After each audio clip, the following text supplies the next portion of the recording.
తర్వాత రాశి 8వ రాశి వృశ్చిక రాశి. వృశ్చిక రాశి వారికి 2025 సంవత్సరం జనవరి 1వ తారీఖు నుంచి 31వ తారీఖు వరకు ఏ విధంగా ఉందో గురువు గారి మాటల ద్వారా తెలుసుకుందాం. 2025 జనవరి నెల 1వ తారీఖు దగ్గర నుంచి 30వ తారీఖు వరకు 8వ రాశి వృశ్చిక రాశి ఫలితాలు చెప్పుకుందాం. ఇప్పుడే చెప్పా వృశ్చిక రాశి స్వభావం. ఇప్పుడు ఒక్కొక్క రాశికి ఒక్కొక్క స్వభావం ఇచ్చాడండి. వృషభం ఎద్దున్నదండి. ఆ ఎద్దు లక్షణం ఎట్లా ఉంటుంది, చూస్తానికి భయంకరంగా ఉంటుంది. అదే ఒంగోలు జాతి ఎద్దులు అన్నారు. ఇప్పుడు రాళ్ళు లాగడానికి పోటీలు బయలుదేరుతున్నాయి. ఆ ఒంగోలు జాతి ఎద్దు మనం నిలబడి చెయ్యెత్తితే పైన చిన్న మూపురం శివలింగంలాగా ఉంటుంది. అది చేతికి అందనంత ఎత్తుంటుంది. ఆ ఎద్దేమో ఈశ్వరుడు ఎదుర్కొంటూ ఉంటుంది. నందీశ్వరుడు అంటారు. అది ఎంత ఎత్తుంటుందో, ఎంత ఎత్తుంటుందో, ఆ కొమ్ము విసిరితే చచ్చిపోతామని భయం పుడుతుంది. అటువంటిది ఎంతో శాంత స్వభావంగా ఆ వృషభ రాశి. ఆ ఎద్దు ఎంత కష్టమైన పడుతుంది. మరి రైతు ఏం చేస్తాడంటే దున్నబోయే ముందు ఈ పండుగ రోజుల్లో, ఈ ధనుర్మాసం రోజుల్లో ఆ కొమ్ములు రంగులేసి దాని మెడలో గజ్జలు కట్టి అది నడుస్తుంటే ఆ గజ్జలు మోగిన కొద్దీ ఆనందంగా ఎగురుకుంటూ నడుస్తుంది ఎద్దు. ఆ ఎద్దుకింత అలంకరణ చేసి దానికి సాష్టాంగపడి నమస్కారం చేస్తాడు రైతు. అంటే దాని యొక్క మంచితనం వాడికి ఒక్కడికే తెలుసు, మిగతా వాళ్ళకి ఎవరికి కూడా తెలియదు. అది మా ఇంట్లోనే వచ్చి జరిగింది. ఒక ఆవు 2 కోడిదూడలు పెట్టింది. 2 కోడిదూడలు పెడితే ఈ కోడిదూడల్లో 2 నేను చిన్నపిల్లాడిని, వాటికి గడ్డి తింటే కూడా నేర్పాలి. ఇంట్లో ఏదైనా చేశారంటే ఆ రోజులు నేతితోటే పిండి వంటలు చేసేది. ఆ వాసన వచ్చిందంటే కట్టుకోయితో సహా పీక్కొని వచ్చేవి. కాదండి గడ్డపలుగు పాట కట్టేవాళ్ళు. గడ్డపలుగు కూడా పీక్కొని వంటింట్లోకి వచ్చేవి. అంటే మనం ఏం తింటే అది పెట్టాలి. ఆ ఆవు ఎద్దు 2 ఎద్దులు, ఒకటి దాని పేరు రాముడు, దాని పేరు లక్ష్మణుడు. ఇట్లాంటి పేర్లు వాటికి పెట్టారు. అయితే దాన్ని బాగా స్వతంత్రంగా మేపితే నేను వస్తున్నాను అమ్మా అని నడిచేది. అంత స్వతంత్రంగా ఉండేది. నేను సైకిల్ వేసి బయలుదేరితే ఈ పక్క దూడ, ఆ పక్క దూడ ఎగిరి దూకుతుంటే ఎవరి మీద దూకుతుందో, ఎవరిని అడుగు తిరుగుతా, ఎవరిని చంపుతాడు వీడనేవాళ్ళు. అట్లా తిరిగే ఎద్దులండి. మరి మండు అయింది ఆ రోజుల్లో. ఆ ఆవు ఈనబోతోంది. దానికోసమని మా తాతయ్య పంచలో, ఆ పంచకి ఇనప దిమ్మ, ఇది ఇటుకరాలు దిమ్మలు లేవు, ఖాళీ గుంజలు అన్నమాట. చెక్కలతో పెట్టిన కర్రలు లాంటివి పోటీ పెట్టిన పంచ. ఆ పంచలోనేమో ఈ పక్క కోడిదూడని కట్టేశారు, ఆ పక్క ఆవు ఉంది. ఈనబోతుంది, కాపలా పడుకున్నాడు. మంచి వర్షం వచ్చింది. ఈ వర్షంలో ఏమైందంటే ఈయన పడుకున్న చోట ఖాళీ గుంజ ఎదిగింది.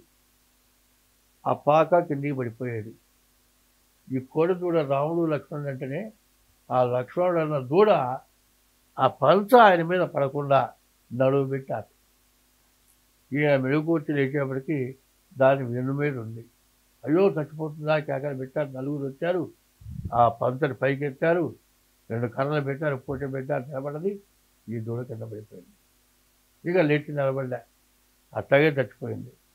చూడండి వాటి ప్రేమ ఎట్లాంటిదంటే నోరు లేని జీవాలు. ఈ నోరు లేని జీవాలు ఈ ధనుర్మాసంలో పూజిస్తారు. మరి ధనుర్మాసంలో పూజించి వాటికి ఆహారం పెడతారు. మరి నోరు లేని జీవరాశులు ఎట్లా ఉంటాయంటే కుక్క ఉందండి, 3 రోజులు అన్నం పెడితే 10 రోజులు దాకా గడప పెట్టుకోండి. అది ఎంతో ప్రేమగా ఉంటుంది. ఇటువంటి జీవరాశుల్ని కూడా పూజించడం మన ధర్మం. ఈ ధనుర్మాసంలో నోరు లేని జీవరాశుల్ని పూజించడం, పితృదేవతల్ని పూజించడం, తర్వాత పిల్లలకు పండ్లు పోయటం పోస్తారు.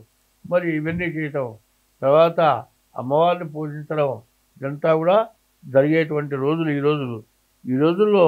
ఇప్పుడు మనం చెప్పుకుంటోంది వృశ్చిక రాశి. మరి ఈ వృశ్చికం అంటే తేలండి. తేలు విషం ఉంది, మరి పాము విషం ఉంది. పాము విషం కంటే తేలు విషం ఖరీదు ఎక్కువట. ఇప్పుడు మందుల్లోకి వాడుతున్నారు. తేలు విషాన్ని తీసుకొని జాగ్రత్త చేస్తున్నారు. తేలు ఏం చేస్తున్నారు, మన కోళ్ళను, పావురాలను గూళ్ళలో పెట్టి ఎట్లా పెంచుతున్నారో గూళ్ళలో పెట్టి తేలని పెంచి దాని విషం తీస్తున్నారు. మరి అంత ఉపయోగపడేవి తేళ్ళు, ఉపయోగపడే పాములు కూడా ఉపయోగపడేవే. మరి అటువంటి జీవరాశుల్ని మనం ఇదివరకు చంపేవాళ్ళం. ఇప్పుడు మాత్రం ఎక్కడన్నా పాము వచ్చిందంటే దాన్ని పట్టి తీసుకెళ్ళి మరి అడవుల్లో వదిలిపెడుతున్నారు. అట్లాగే ప్రతి జీవరాశి కూడా ఉపయోగపడే దాని కిందే లెక్క. ప్రతి జీవరాశిని ప్రేమించడమే మన ధర్మం. కానీ ఈ వృశ్చిక రాశి లక్షణాలు ఎట్లా ఉంటాయి, ఒక్కో రాశికి ఒక్కో లక్షణాలు ఉంటాయి. ఎంత మంచిగా కనపడతారో వాళ్ళని చూస్తే మాత్రం నీ అనుభవంలో కనుక్కున్నా.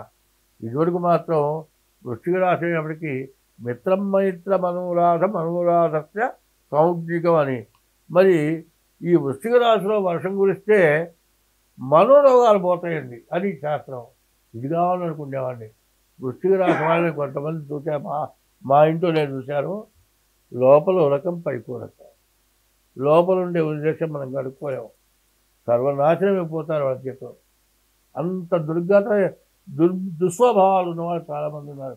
అందరూ ఉంటారని నేను అంటలేదు. మరి జ్యోతిష్యం అనేది అనుభవ జ్యోతిష్యం కావాలి.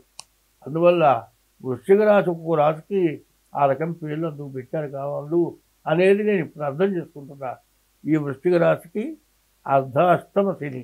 ఈ అర్ధాష్టమ శని వల్ల సమస్యలు బాగా ఎక్కువగా ఉంటాయి. ఏకాదశంలో కేతు ఉన్నాడు, సప్తమంలో గురువు ఉన్నాడు, శుక్రుడు బాగున్నాడు, బుధుడు బాగున్నాడు. మరి శుక్రుడు, బుధుడు, కేతువు, గురువు ఈ 4 గ్రహాలు బాగున్నాయి. దాదాపు చెప్పాలంటే బుధుడు శుభగ్రహం, శుక్రుడు శుభగ్రహం, గురువు శుభగ్రహం, కేతువు పాపగ్రహం అయితే కావచ్చు. కానీ కేతువు మంచి జ్ఞానాన్ని కలుగజేస్తాడు. ఈ గ్రహాల వల్ల ఎంతో మంచి జరుగుతుంది. దీనివల్ల ఏమిటి, బుధుడు వ్యాపారం బాగా సాగుతుంది, వివాహాది శుభకార్యాలకు బాగా ఉపయోగపడుతుంది. మరి అట్లాగే ఎప్పుడూ జీవితంలో చేయలేని మంచి పని, మంచి కీర్తి వచ్చే పనులు చేయడానికి బాగా అవకాశం ఉంది. అయితే శని అర్ధాష్టమంలో ఉన్న శని ఏ చేయాలట చేసి మనిషిని మాత్రం భ్రష్టు పట్టిస్తాడు. మళ్ళీ జీవితంలో మర్చిపోలేనంత ఇబ్బంది పెడతాడు. ఎందుకంటే ఎంతో లేదండి. ఒక ఆయన ఏం చేశాడంటే బాగా స్నేహితుడు, మనకి 5 పైసలు నాకు కావాలరా, 5 పైసలు తగ్గిందని అడిగాడు. సరే 5 పైసలు ఇచ్చాడండి. సరే 5 పైసలు తీసుకున్న తర్వాత ఇచ్చిన వాడు ఏం చేశాడు, అరే ఆ డబ్బులు ఇరా, మనం తీసుకున్నాము డబ్బులు, అరే లేవు రేపు ఇస్తారా, ఇట్లా తేపాడగటం మొదలుపెట్టాడు. ఎంతో ఇవ్వాల్సింది 5 పైసలు. ఏవిరా మనం తీసుకున్న డబ్బులు ఏవిరా అంటూ ఉంటే చివరికి 10 సార్లు అడిగిన తర్వాత ఏరా నీకు ఏంటి నువ్వు అట్లా అడుగుతావు, ఏంటంటే నువ్వు తీసుకున్నావా లేదా, తీసుకున్నాగా, మరి ఇవ్వటానికి కావాలి, ఏం తీసుకున్నావు 5 పైసలు, ఏరా నేను 5 పైసలు నేను ఎన్నిసార్లు అడిగేవాడిని, నేను ఎట్లా కనపడుతున్నాను నీకు అంటే ఎన్నో లక్షలు తీసుకున్నట్టుగా వాడిని ఇబ్బంది పెట్టారు. మరి ఆ స్వభావాలు అట్లా ఉంటాయి. ఎందువల్లంటే ఆ టైం బాగుండనప్పుడు అటువంటి సమస్యలు వస్తాయి. శని అర్ధాష్టమంలో ఉంటే బాకీ లేని బాకీ పుట్టుకొస్తుంది. మరి ఇట్లాంటి సమస్యలు ఎక్కువగా ఉంటాయి. అర్ధాష్టమ శని ప్రాణ కట్టకుడు, చిన్నేమో 5 పైసలాయ. ఈ శని బాగున్న వాడిని వాడు బాకే నిలేశాడు. మరి వాడు ఇచ్చింది ఏమన్నా ఉందా, లేదు.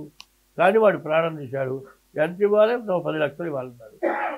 చూడండి ఎంత అవమానం. చూడండి ఏదో సాక్షి నోటు పత్రం ఎందుకురా, ఇంతమంది వీరంతా ఉన్నారుగా, మీరంతా చూస్తూ ఉండగానే అడిగానా లేదా, ఇప్పుడు 5 పైసలు అంటాడు వీడు. అంటే మరి అప్పుడు ఎందుకు చెప్పలేదు, 5 పైసలు అయితే నన్ను ఇవ్వమని ఇచ్చేవాడు కదా అంటాడు ప్రతివాడు. ఇట్లాంటి సమస్యలతోటి పూర్తిగా అవమానాలు పాలైపోయి ప్రాణాలు తీసుకునేటువంటి పరిస్థితి వచ్చేది ఈ శని వల్ల. అర్ధాష్టమ శని వల్ల సమస్యలు ఎక్కువగా ఉంటాయి.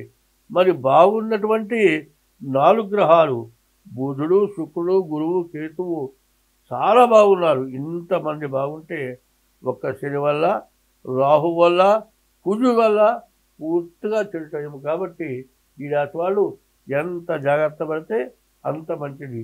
ఈ రాశి వాళ్ళు మాత్రం ఈ అర్ధాష్టమ శనిలో, ఈ శని మార్చి 30వ తారీఖు శని మారుతున్నారు.